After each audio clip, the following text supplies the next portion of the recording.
नमस्कार मित्रांनो, मी सूरज मुके, तुमचं फार्मिंग बाबाजी यूट्यूब चॅनलवरती स्वागत आहे. तुम्ही आता मागं बघताय, खूप चांगला असा भेंडीचा प्लॉट आहे. एक 10 गुंठ्याचा भेंडीचा प्लॉट आहे. भेंडी पीक कसं केलं जातं, त्याची तोडणी कशी केली जाते, औषधं कोणती दिली जातात, नक्की हे पीक कसं घेतलं जातं आणि याचं मार्केट नक्की कुठं कुठं असतं, याबद्दलची संपूर्ण माहिती आपण या व्हिडिओमध्ये पाहूया. मी बाळासाहेब सोपान थोरात, राहणार लौकी, मुक्काम पोस्ट कळंब, तालुका आंबेगाव, जिल्हा पुणे. ही भेंडीची लागवड आपण कधी केली होती? भेंडीची लागवड 1 महिन्यापूर्वी केली होती. कोणती जाती आहे आपली? सकाटा 14-20. लागवड करताना कशी केली होती आणि याला जमीन कशी पाहिजे? लागवड करताना आपण पहिले फन्नी मारले, नंतर रोटर मारला, नंतर सरी काढली आणि मग सरीमध्ये लागवड केली आपण. हां, सरीमध्ये लागवड, एका बुजर लागवड केली. तरी किती बाय कितीला लागवड असेल? हे 1 फुटावर लागवड केली. 1 फुटावर लागवड केलेली. लागवड करताना काय काय काळजी घ्यावी लागते भेंडीला? लागवड करताना कमी कमी कीड वगैरे लागू नये म्हणून त्याला बुरशीनाशक वगैरे औषधं सोडून, आळे वगैरे खाऊ नये म्हणून ते औषध वगैरे सोडायला लागतात. सगळ्यात सुरुवातीलाच? हां, सगळ्यात सुरुवातीला. तुम्ही ड्रिप केलंय की आता पाटानेच पाणी चालू? नाही, पाट पाणी. पाटाने पाणी दिलं तरी काय प्रॉब्लेम येतो काय? नाही, काय नाही प्रॉब्लेम येत. काय नाही होत ना? नाही. सुरुवात ज्यावेळेस आपण लावतो त्यानंतर सगळ्यात सुरुवातीच्या काळात जोपर्यंत तोडणीला येते तोपर्यंत कोणते कोणते रोग येतात त्याच्यावरती? त्याच्यावर करपा, बुरशी, कीड, असं मावा, तुडतुडे, हे रोग जास्त येतात की म्हणजे एवढा प्रादुर्भाव नाही राहत? नाही, वातावरण आवडतं ते ना. कसं वातावरण पाहिजे तरी भेंडीच्या? भेंडी थोडं थंड वातावरण लागतं. थंडीतच चांगली वाढ होते आणि चांगलं पीक येतं. हां. याला रेट कधी जास्त असतो? रेटमध्ये शक्यतो हिवाळ्यामध्ये जास्त रेट राहतो, पावसाळ्यामध्ये. मग लागवड शक्यतो पावसाळ्याच्या अगोदर लागवड करावं लागते मे महिन्यात. पावसाळ्यात अडचण येत असतील ना या पिकाला? नाही, पावसाळ्यात काय नाही प्रॉब्लेम येत त्याला एवढा.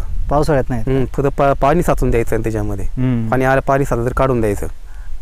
एकदा लागवड केल्यानंतर किती महिन्याचं पीक असतं? हे कमी कमी तोडणीला आल्यानंतर कमी कमी 1.5 महिना चालतं. 1-1.5 महिना. तोडणीला किती महिन्याने येतं? 1.5 महिन्यानंतर. 1.5 महिन्यानंतर 45 दिवसानंतर तोडणीला येतं. आता हे तुमचे 10 गुंठ्याचे आहे. आता याला किती महिने झालेत? आता याला 2 महिने झाले.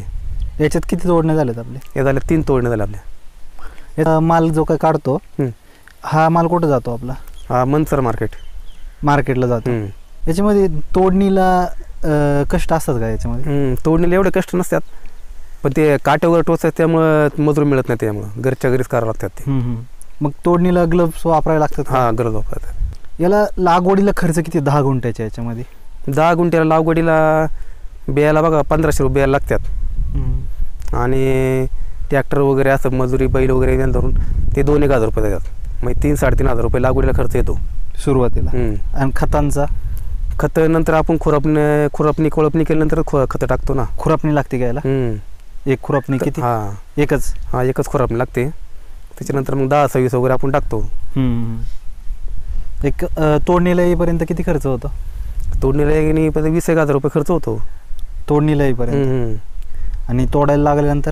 तोडल्यानंतर मग खर्च कमी होतो ना. म्हणजे फक्त मजुरी दिली तरच खर्च होतो, नाही तर मग आपल्या घरच्या घरी तोडलं तर मजूर जात नाही, एवढी खर्च कमी होतो. आता एवढ्या 10 गुंठ्याच्या ना सगळं जोपर्यंत हा प्लॉट निघून जातोय तोपर्यंत आपल्याला किती उत्पन्न होतं याच्यातून? सरासरी बाजारभाव मिळाला तर 50,000 रुपये मिळतात पैसे. किती टन निघतो माल? सरासरी 2-3 टन माल निघतो. कधी कमी होतो, कधी कमी जास्त होतो. म्हणजे बाजारभाव जर आज चांगला असेल किंवा मीडियम जरी असेल तरी 50-1 हजार रुपये होतात. याच्यातनं फायदा किती होतो मग? फायदा आपला 20-25 हजार फायदा होतो म्हणायचं. का फक्त 2 ते 3 महिन्यानंतर? हां, 2 ते 3 महिन्यात. कसं वाटतं भेंडी पीक? भेंडी पीक चांगलं आहे ना. चांगलं आहे का? पण त्रास पण आहे तितकाच? त्रास पण आहे ना.